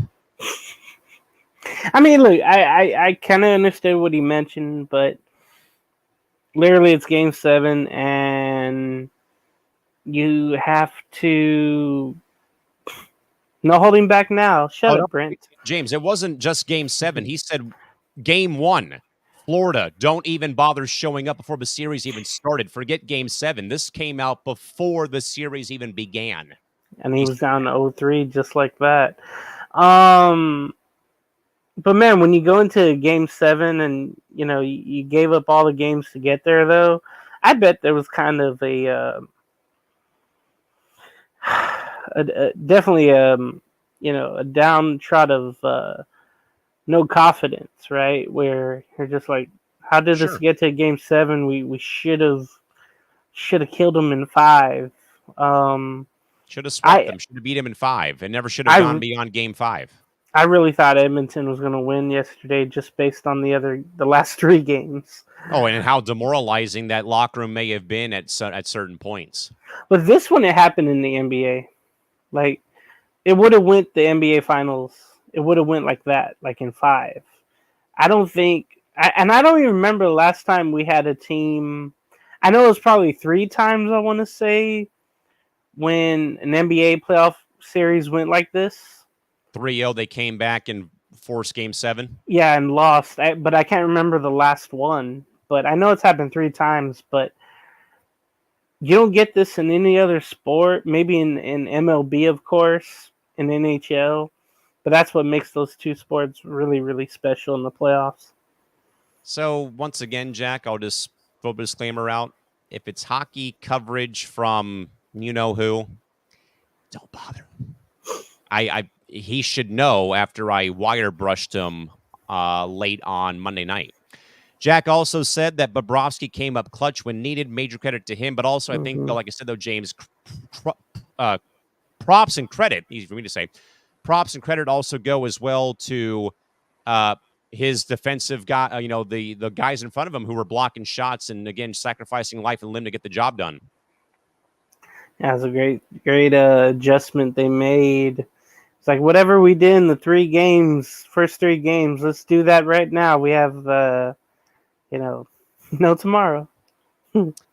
Jack also asked, hey, Callan, do you believe that Connor McDavid should have passed the puck on the point-blank close goal chance? There was a teammate nearby. I felt like, personally, he would have had a better shot to score. I think, Jack, I think of that situation a lot to a big moment if LeBron's on the floor or Kobe's on the floor.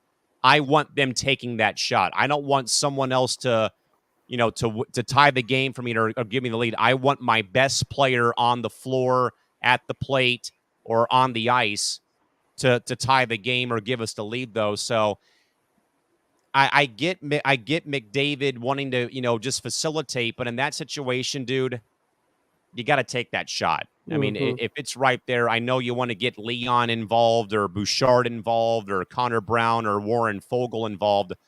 But, dude, you're Connor McDavid. Like, you have to take that shot in that situation. I don't think Wayne Gretzky in that situation, James or Jack, is passing that puck to Marty McSorley or Yari Curry whatsoever.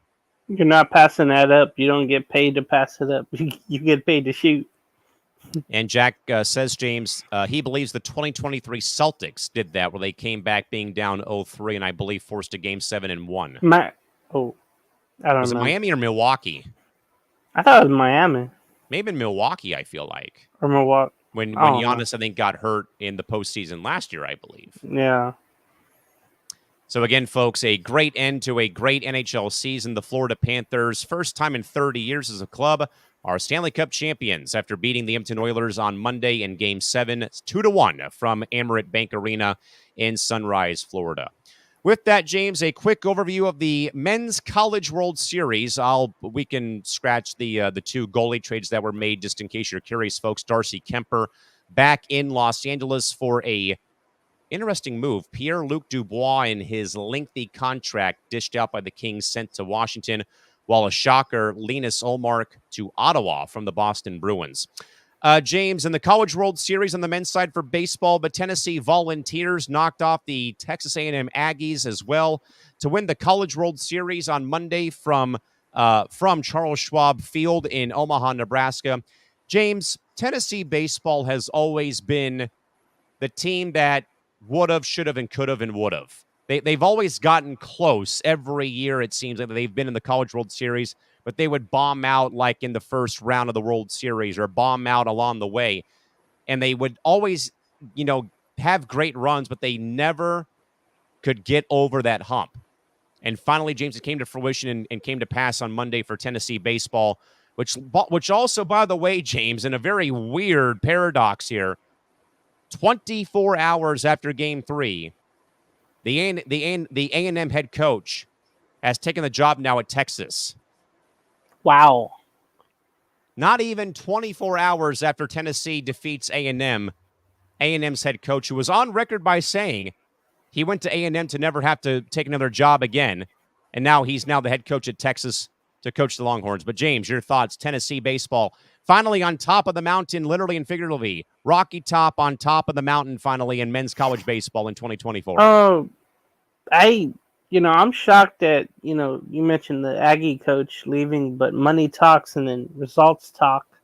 I know Texas wants to get back to this, point here and wants to get over the hump again. I know they were in the quarterfinals or whatever it was, but yeah, the Vols, I remember the Aggies won. They held on Friday, right, to win Game 1. And then I didn't see any of the other games, but I saw yesterday that, or a couple days ago, yesterday, Peyton Manning and then Mike Trout's favorite music artist, Morgan Wallen, was there, along with Rick Barnes. So, all of the people Tennessee represents was there. And, they won their first title. They scored early with power and hits, I saw. And there was that fancy, blow by the runner to get past the tag, because you can't, truck a catcher anymore. But that made it 6-1, and then just like Friday, opposite ways though, the opponent made it interesting, but they held on 6-5. Just seemed like even after the first game, the Aggies lost their mojo, and Tennessee kind of, took over Game 2 and 3.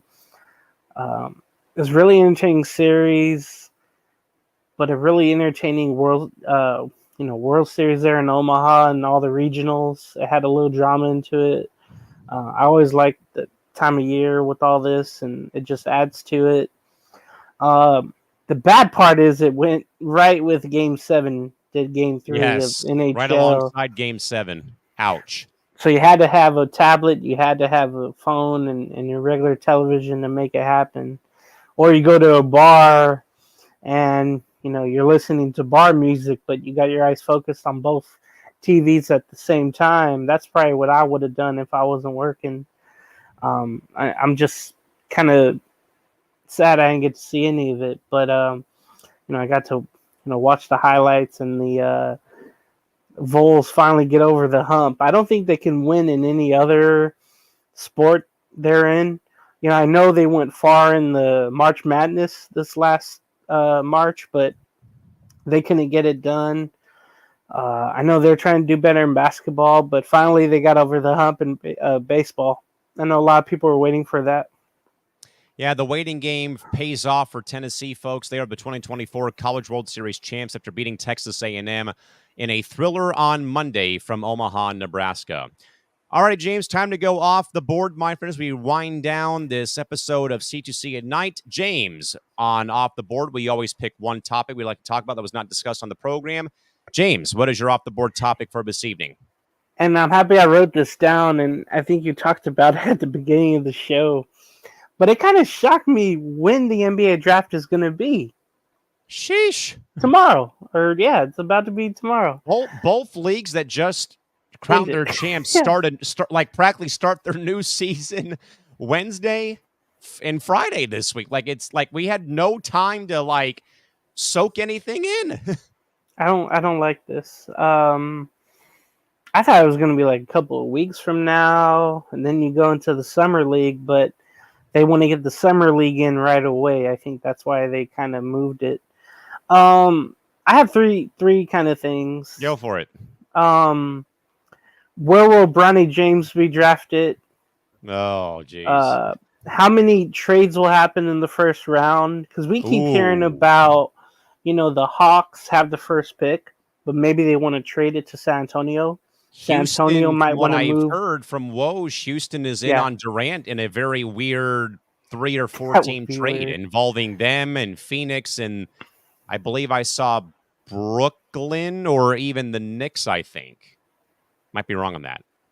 Yeah, Brooklyn, they have nothing, and they just traded whatever they had today. But yeah, Houston might want to move up. I know they're on-rushing team that just missed out on the play-in tournament. But I'm wondering, the Lakers might use that 17 pick as leverage for Donovan Mitchell, they're saying, with maybe a haul for Reeves and Hachimura. Trae Young is always a name out there. And then Murray's been a name that's out there already. And that thing just hasn't worked in Atlanta with him. But then are you shocked with how many foreign players, especially from France, how many of them are high in the mock drafts? So it's those three topics I'm going to throw at you. Yeah, I would probably say that, what was your first one again real quick? Bronny James, where will he be drafted? First round, second round? To the Lakers in some capacity. Second round, probably. I hate to say it, he's going to go to the Lakers, and we're going to have that storyline on top of a coach with no experience in JJ Redick, for one thing. How many trades? I mean, I feel like there's going to be stuff that breaks overnight. When we sign off, we could probably have a big blockbuster trade that breaks. I mean, if this Houston Phoenix trade has legs on it, with Kevin Durant going to Houston, that 3 pick going somewhere, and all the swaps and this and that and unprotected picks going elsewhere, I think, James, a lot of GMs are probably awake right now, probably beginning to lay out the blueprint. Forget the draft board. They're probably working about, okay, how can we move up? How are we going to be, how can we get some veteran leadership to add to our roster? And third point was, am I surprised by the influx of European players, mainly the guys from France? Yes and no. Probably more so no, because of how you always love to say that the game is growing internationally and that you always love rooting against Team USA during the Olympics to see where is the game at. But rightfully so, though. Where is the game at? How is Team USA or the U.S. stacking up against, the foreign, players like a Luka Doncic, who, again, grow up playing in academies with FC Barcelona or Galatasaray or some big, sporting club over there, where they're groomed from 14, 15, 16 years old to be a professional athlete. forget going to school or a college degree. I think I'm a little bit more surprised, James, about how thin the college guys are in this year's draft class for the NBA coming out of college this past season. A lot of them are taking the NIL deals and staying in college for one more year. I know Dickinson is doing that. Remember, he's the one that went from, Kansas to, I don't know, somewhere else. But there was a chance he could have gone to the NBA. Those UConn guys are going to the draft. And, I know they're top 10. Those two guys are just more talent coming from UConn, but all you hear about is those, the French players and the other Euro players. And I'm thinking to myself, man, I can't remember a top 20. Out of the top 20, I cannot remember, or even the first round, this loaded with foreign talent, which is just great. Yeah, it's beautiful. I love it. And it just shows you, though, maybe, and another thing too I was trying to think of is when David Blatt came over and coached LeBron and the Cavs for those couple of years. I'm just waiting for the next great European coach to come coach in the NBA. I think that's going to happen within the next 5 years, where with all the influx of the foreign players coming over, eventually you're going to have someone they know or someone that coaches their style. And then you're going to have an international team at some point. That's what I feel like is going to happen. Yeah, it's going to be interesting to see what happens on Wednesday. And more importantly, just how quickly, 23-24 is in the bag. All right, 24-25, let's get moving on Wednesday. If you're a basketball fan, and in my case, if you're a live and die hockey fan, you start your 24-25 campaign on Friday when the draft takes place from the Sphere in Vegas. And obviously, if you're a fan of the Ducks and the Kings, you got some exciting uniform details coming out on Wednesday morning. So stay tuned to your social channels. James, I'm going to stay in hockey for my off-the-board topic. And as you probably have seen, the shirt I have on, which reads the words "Howling since '96." That, of course, is with the right now inactive and suspended Arizona Coyotes franchise, who, as we know, James, the hockey team, the players, the coaches, the front office personnel, are now the Utah Hockey Club for 1 year up in Salt Lake City. However, James, a major bombshell broke late Monday night into Tuesday morning in wake of the Panthers winning the Stanley Cup that Barry Bloom broke on Sportico.com today. And it's a major story in the NHL that sadly, James, I believe ends hockey in Arizona. Part of the story that Barry Bloom wrote, folks, reads that Arizona Coyotes owner Alex Marullo Sr. informed the remaining executives of the Coyotes he is dissolving what is left of the NHL franchise, a source told Sportico on Tuesday, with Craig Morgan of PHNX Sports breaking the news on Monday. Marullo officially told his staff on Monday he will no longer pursue building a new arena to house the Coyotes in Arizona and in the Phoenix market, and that the franchise should be disbanded within the next month.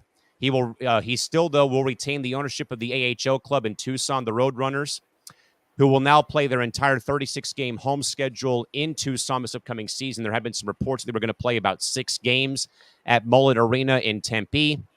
But now, though, the other bombshell is Barry Bloom reports the Roadrunners will also move out to Reno, Nevada within the next 2 years.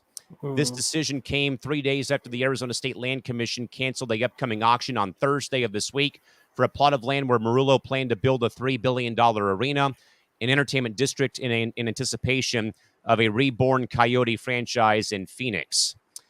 The Phoenix mayor also came out and said that she was not interested in helping Alex Marullo build a arena that would compete to host non-sporting events with the city-owned Footprint Center in downtown Phoenix, where the Suns and Mercury currently play. This decision will probably be brought forth to the Board of Governors on Thursday, with Marullo expected now, maybe as of Thursday, to return the team's marks, the team logo, the team name, and the rights of the Phoenix area to the league, which he retained in April when he sold the franchise to Ryan Smith for over $1.2 billion to move the club to Salt Lake City, Utah. He bought the club back in 2019 for $425 million and had been operating with losses between $30 and $60 million a season. And the team was playing the last 2 years at the Mullet Arena in Tempe, Arizona, after the team was evicted out of the now named Desert Diamond Arena in Glendale, Arizona.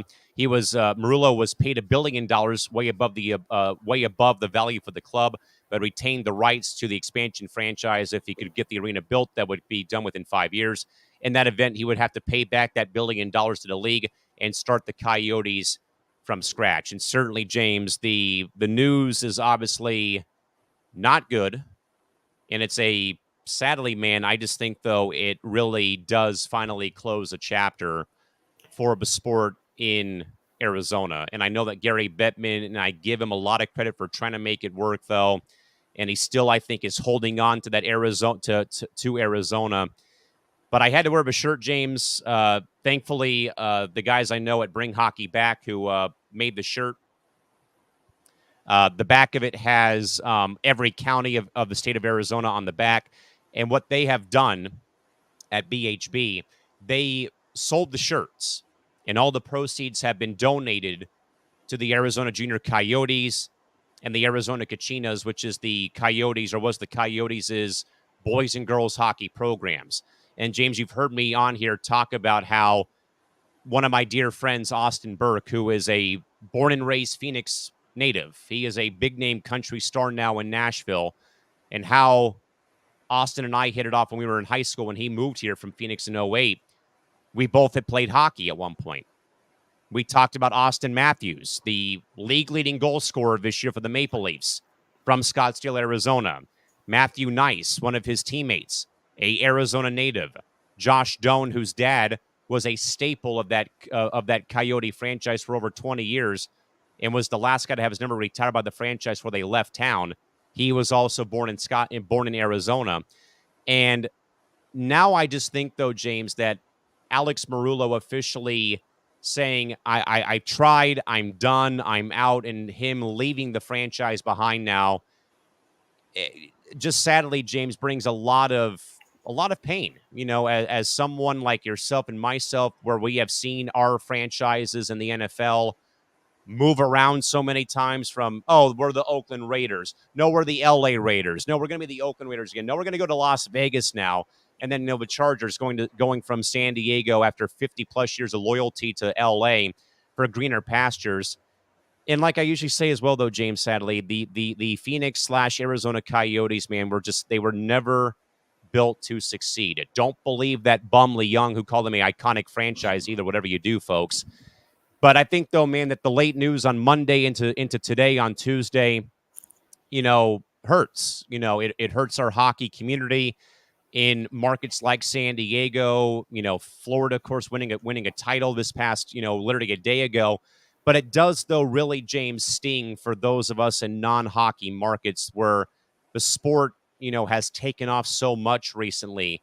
And it has exploded, though, James, in Arizona. And even in the years of the Coyotes weren't that great, they were still pumping out some great talent. I remember sharing the stories about when I was working, junior hockey with the San Diego Gulls of the Western States Hockey League, how the Phoenix Knights and Polar Bears were always loaded with talent from that area, even before ASU's hockey programs took off and before the Coyotes had their run in 2012, 2013, or 2011 and 2012, or when they had that run when they first went there in 96, 97, when the Mighty Ducks beat them in 7 games.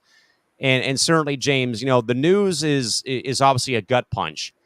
But then, though, the news about the Tucson Roadrunners, who have been a very well-run organization, loyal fan base down in Tucson, great people that have been down with that organization. But now that news, though, is another gut punch for myself, having worked 9 years, going on 10 in the American Hockey League, of now that market now all of a sudden, just because of the franchise moving to Salt Lake City, and now the minor league club is kind of in a lame duck couple of years, and now they're going to try and forge a new market in Reno, where the East Coast Hockey League, James, the league below the American Hockey League, the AA League, is putting a team in State Line, Nevada, owned by Tim Tebow, to start the upcoming year in the East Coast Hockey League, in Lake Tahoe. Like, how is this going to work out now between a franchise in the AA ranks in Tahoe, and now the Tucson Roadrunners may be going, per this report from Barry Bloom, going to Reno, Nevada, all of a sudden, to be closer to the unnamed Utah Hockey Club. But certainly, James, any thoughts here about this? Again, James, very shocking development about Alex Marullo, kind of in a way taking the puck and going home because of the land auction being canceled for Thursday by the Arizona State Land Department. I remember the vote when the citizens voted no for the new arena. I by think a landslide too. Was it in March? May of last year. May. It was in May. Okay. And that's when I kind of knew it was over. I think Gary Bettman knew. It was like, yeah, we have to pull the plug on this. I don't see anything long lasting in Arizona. You're already playing at ASU, which is embarrassing in itself. It's always unfortunate for those true fans. And I can remember that woman at that city council meeting calling out, the team and the people or whatever. But I'm shocked by the timing of this, because I thought it was going to be, they're going to try a couple of years, and maybe by the third year, if it doesn't happen, they'll pull the plug on this. Not months, after the team left. Not right away like this. And not just that, days after like a couple days after the auction got canceled. That's kind of a sign too, where it's like they don't even want to do that. The cities, the county, the state, they don't want to do that for us. They don't even want to do that. Why even try? Let's just get out of here, count our money and get out of here. I know it's going to hurt the hockey community that's there, but there's just no reason to keep trying if they keep saying no, or if they won't even attempt it. So that kind of that really hurts, knowing that there's no attempt for the state or whomever to help you out, and there's just no reason to come back to this. There's no reason at all. It's not a place to be for hockey, but there's a few people like you there that know the fan base, that know like Tempe's the fan base of hockey, not Glendale, not really Phoenix, but it was always Tempe, and they could never get anything done anywhere else. I think UT does a great job with his videos, and I want to see if he comes out with a video of this news. It'll take a couple of days, maybe 3 days. And I think he already did one about the Arizona Coyotes as a franchise, how, it was kind of doomed from the start. You always talk about the years at the America West Arena, how crooked everything was, with the sidelines, and the dimensions of it, whatever the case was. And then, playing at different arenas, playing at the old jobbing.com arena, and then, whatever Gill River Arena. And then the fact the team can't pay to play in there. And that's when you kind of figure, I don't care if it's NHL, I don't care if it's anything like that. Whenever you hear something like that, that means they're gone for good, or they're on their way out. That's like something you hear in the ABA, the young days of the NBA, but it shouldn't be happening in modern day, society modern day business with sports. So it's really unfortunate, but it's a book, the last chapter of a very, very ugly book that just had so many twists and turns, and it's clearance finally, and people can move on, but the memories are there, but the heartache of not having the teams there or hockey there like that again, that's going to hurt for those loyalties. who have been there the whole time, had to travel further or pay more money to see their teams. You think of those folks as anywhere in which someone has lost a team, where it's bigger than you, and that's the bad part about it. And you just hate seeing that. And I'm just shocked again by the timing of it. I thought, maybe give it a couple of years.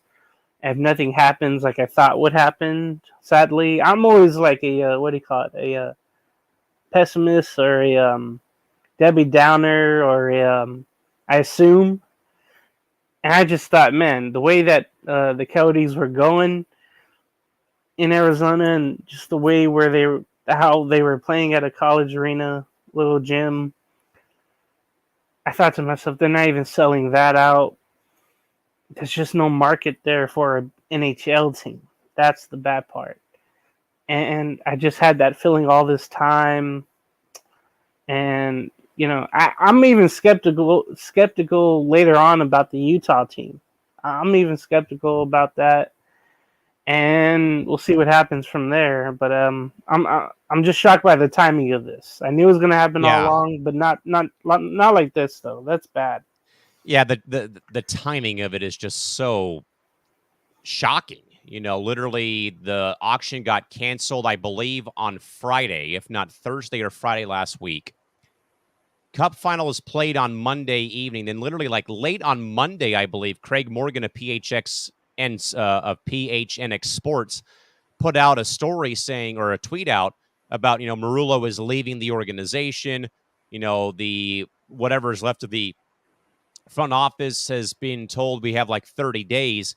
Then the other news about the, AHL club in Tucson, who now, says, hey, we're going to play all 36 games now in Tucson. But then Barry Bloom then reporting that they're going to move that club to Reno, Nevada as well. And James, I know that you just said, though, that you have your reservations about the Utah hockey franchise now. And I don't mean to do this, but 34,000 season seat deposits were already placed. And I know that you're saying, but well, wait a second, Callan. They're going to another NBA venue. Like this is a repeat of 96. Ryan Smith has already said we are putting in the money to redo the building to make it where we can make this NHL, NHL caliber or NHL ready. Plus, the state legislature already approved the proposal to build a brand new NHL arena that will be big enough to host the Winter Olympics in 2030, 2034, 2037, 2038. So Utah already has the proverbial ducks in a row, though, unlike what happened, sadly, down in the desert. But certainly thinking of everybody I know who has worked in hockey in Arizona, between the Coyotes, the Roadrunners, all the youth programs. Again, thinking of Lindsay Fry, who I know is was a Coyote TV analyst, and she's been a very big name coach down with the girls programs with the Arizona Kachinas. So certainly thinking of everybody affected by the Coyotes, relocation. And now this news, though, that broke late on Monday into Tuesday of Alex Marullo, the owner, officially saying no mas as of Tuesday, per reports gathered, officially saying enough is enough, and he will be in fact leaving as owner of the right now inactive Arizona Coyotes. James, we had one last comment trickle in here from a new viewer, Ramila Sports Report, who says that the LA Rams will shock the world in 2024. Certainly, James, I still think, man, that I know that a lot of people wanted to say about McVay retiring and stuff, man. I know they lost Aaron Donald. I know that San Fran right now is that big dog right now in the NFC West, but I still think that the Rams are going to be pretty good this year in 2024. Talking about the NFL? God. It'd be interesting if Stafford doesn't get hurt again, if he has a repeat year like last year. They had a great draft, which I really admired. They got two teammates from Florida State defensively. I think they checked all their boxes. Boom, check, boom, check. And then they also drafted Blake Corum, the running back out of Michigan. And you would have thought, man, Harbaugh would have loved to have him on the other side with the Chargers. But he might have a breakout season for LA. As long as they're better than the other team in LA, I'm good with that. Same here. You still have Puka Nacua, the Rookie of the Year. I think they'll only get better. I do worry about the sophomore slump, though. That's always a thing, an injury. I'll see how their tight ends do, and their young defense. They're only going to get better, but we saw them have a bad game against Detroit in that divisional round. So, I hope they're second place. I know eventually San Francisco will be first, but it'd be a cool thing if they get a wild hopped card over berth, Seattle. Get a wild card berth. Hopefully, they always play a tough schedule, but I don't know yet. We're not even in training camp yet. And certainly, Ramila, thanks for the comments from the National Football League on this now Wednesday morning. A quick program reminder for you folks. After 2 great episodes, we're back for episode 3 of the Puck and Roll podcast. Myself and Gabe John will come back at you on Friday at 7 p.m. to get you ready for week 2 of the San Diego Elite Draft League season. Again, we had a just great turnout of fans on Saturday here in San Diego County, up in Escondido, California. And also, again, thank you to everyone who was tuned in to watch our first 2 episodes. Again, we had some really great feedback from all the players on all 4 of the teams, fans who came to the games. So certainly, folks, you can catch us again on Friday as we get ourselves underway with our second full week of play at 7 p.m. on Friday. With that in mind, James, we'll wrap up here, man. Final thoughts for the night's show. What do you got? Yeah, it was good to get on and talk about all the things I couldn't watch. That kind of sucked. But I'm just interested in all the drafts now, and yeah, we got 2, man, in the span of Wednesday, Thursday, Friday, and Saturday. With I think the NBA is doing round 1 on Wednesday, round 2 is on Thursday. The NHL is doing round 1 on Friday, and then rounds 2 through 7 on Saturday. It's a full week of drafting going on around here. Jeez, NBA draft should never be 2 days. This is going to be a failed experiment. It's going to be stupid. I can't wait for all the. I want to see if the Spurs get aggressive, though. I want to see if that happens. Come on, Pop. That. Let's go. Yeah.